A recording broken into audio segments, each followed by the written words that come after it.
महाराज जी, शरीर और मन दोनों एक साथ चलते हैं। शरीर अच्छा होगा, स्वस्थ होगा तो अच्छे विचार आते हैं।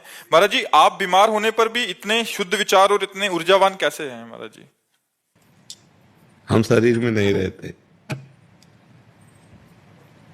हम प्रभु में रहते हैं। हम इस हर समय इतने आनंदित रहते हैं कि संसार का कोई पद भी मिल जाए तो उतना आनंदित नहीं होगा वो व्यक्ति।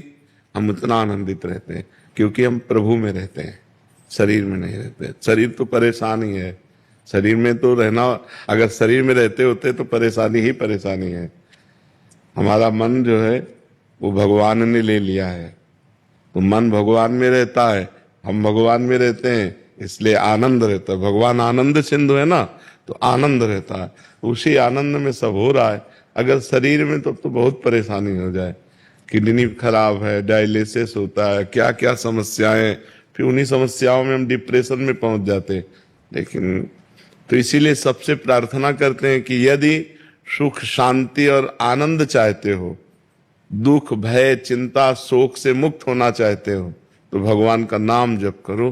नाम जपने से महा आनंद की प्राप्ति होगी। तुरंत नहीं होगी, समय लगता है। थोड़ा दीर्घ काल तक नाम जप करो, हिम्मत करके माया से लड़ते रहो। फिर देखो, जब मन प्रभु में लगने लगेगा तो अद्भुत आनंद आता है। हर कष्ट सहने की सामर्थ्य आ जाती है, हर बात सहने की सामर्थ्य आ जाती है जब हम भगवान का नाम जप करते हैं। तो ये भगवान की शरणागति से, भगवान में मन लगाने से, भगवान के हो जाने से ऐसा आनंद बना रहता है। और कोई दूसरी जादू टोना, कोई औषधि, कोई इसमें काम नहीं करती है। महाराज जी, साधक के जीवन में, ये तो महाराज जी आपका तो, महाराज जी जैसे साधक जन है, जैसे कभी दवाई आदि ले लेते हैं, ऐसी दवाई तो महाराज जी विचारों में बहुत सारा परिवर्तन आ जाता है। हाँ, तो अगर हम शरीर में रहें तो हमारे भी फर्क पड़ जाए। वो टेबलेट शरीर में गए, हम ठाकुर जी में है, तो उससे क्या फर्क पड़ेगा। इसलिए होता है। जैसे पवित्र हृदय है ना, थोड़ा भी कुछ जाएगा तो पता चल जाएगा। थोड़ा भी, अगर हम जैसे अभी इसमें भाव जनरल आदमियों का कर लें तो एक एक आदमी का प्रभाव हमारे ऊपर पड़ेगा।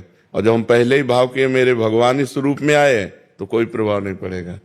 ऐसे ही जब पदार्थ आता है, तो अगर हम पदार्थ खाएं तो तुरंत उसका परिणाम, और जब हम भगवान का प्रसाद पाते हैं तो फिर वो मंगलमय हो जाता है। सारा खेल भावों का है। तो जितना नाम जप करोगे, हृदय पवित्र होगा, उतने घृणित वस्तुएं, अपवित्र वस्तुएं से आपका मन हट जाएगा। देखो, लोग कितने गंदे विचार वाले बन जाते हैं, कितना गंदा मन हो गया, अपने पूज्य माता पिता को मार देते हैं।